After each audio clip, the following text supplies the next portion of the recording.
feel like your rational mind knows and wants to do one thing, and other forces are conspiring within you to sabotage that, or no matter how much you know rationally that you need to be doing this, that actually what you end up doing is something completely different. You're not alone in that. That is the nature of the human psyche. And today we're going to be talking about its multiplicity. So the psyche is made up of many, many, many different parts. And we'll be exploring this as we go along in our video. My name is Leanna Yip, and I'm a registered clinical counselor. If you like this video, please subscribe to my channel and share. So Jung has a famous saying that we are not the masters of our own houses. The ego, or the conscious self, likes to believe it is.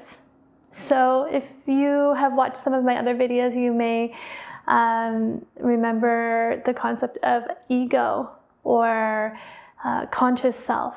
The ego is just one island, if you will, in a vast ocean of psyche, or unconscious, or soul. So the Greek root of the word psyche is soul, which is for a whole other video. And within that vastness of psyche, there are multiple, many different persons or archetypes, aspects, whatever language resonates for you. And this often results in a split.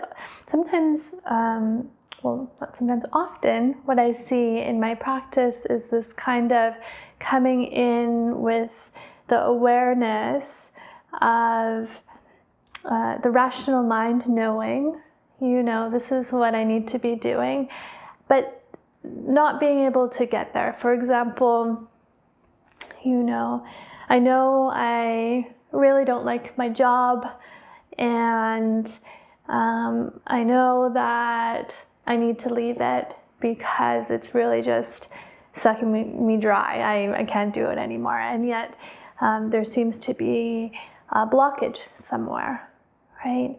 Or I know that I need to get over my ex-girlfriend, and yet I can't seem to do that, that there's some sort of aspect that's getting in the way or wanting to be seen.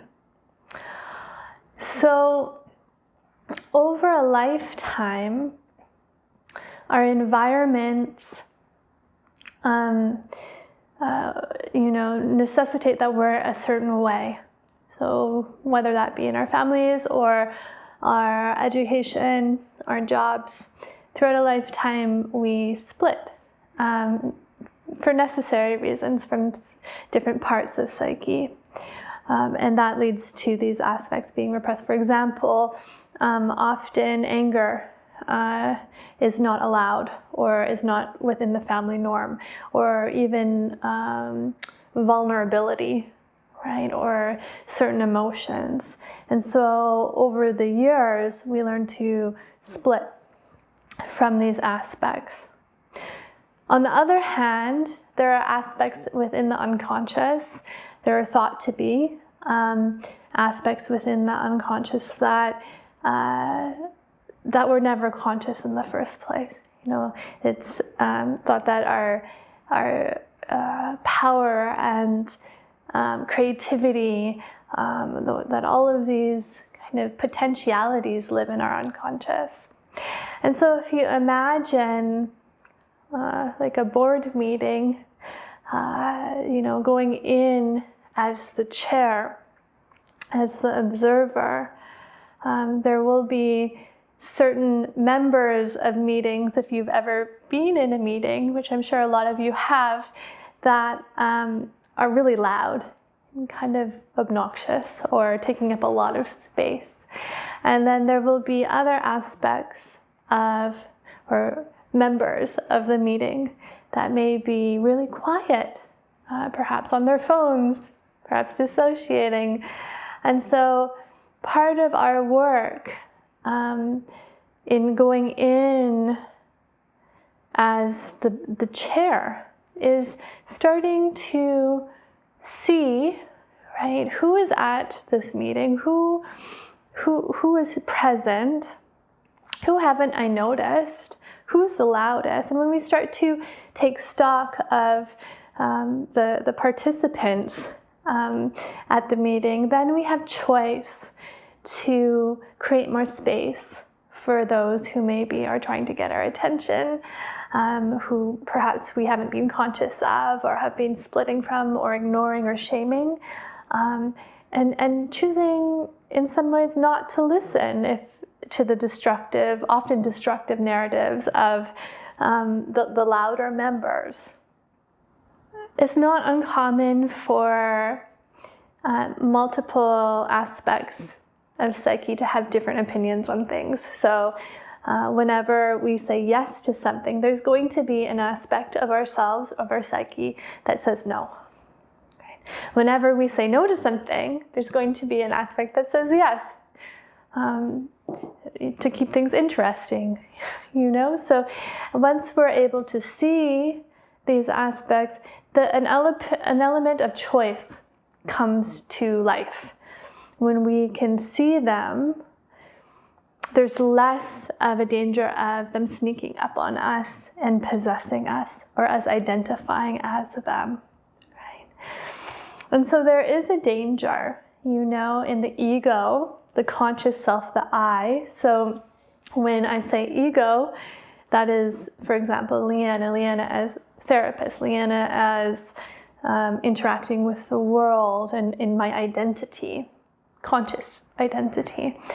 And when for example, I say, well, I'm not an angry person, or I am a compassionate person.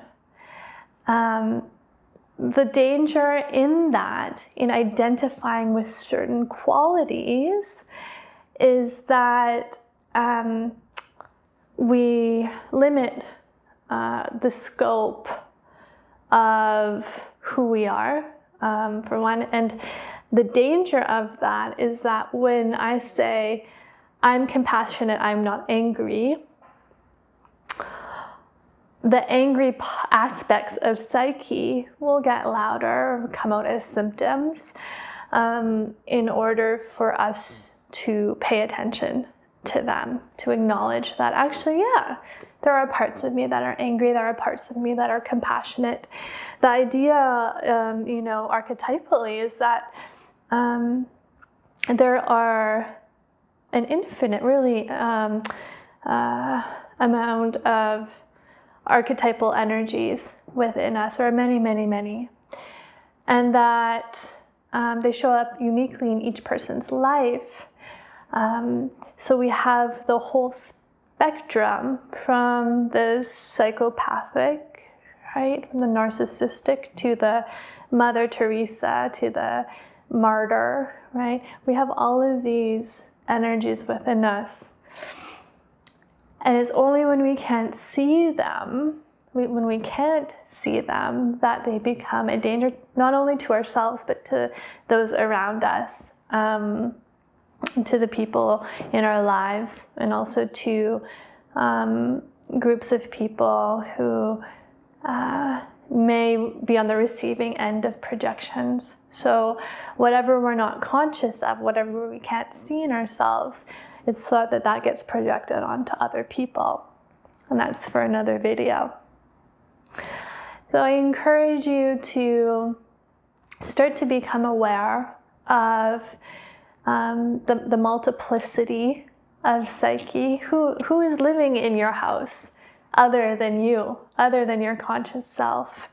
And often when we are engaged in relationship with these aspects of psyche, the symptoms that we experience, whether that be anxiety, depression, rage, things like that that feel uncontrollable, may lose their charge in some way. And these aspects can become really good allies, when we can start to see them, we can start to call on them.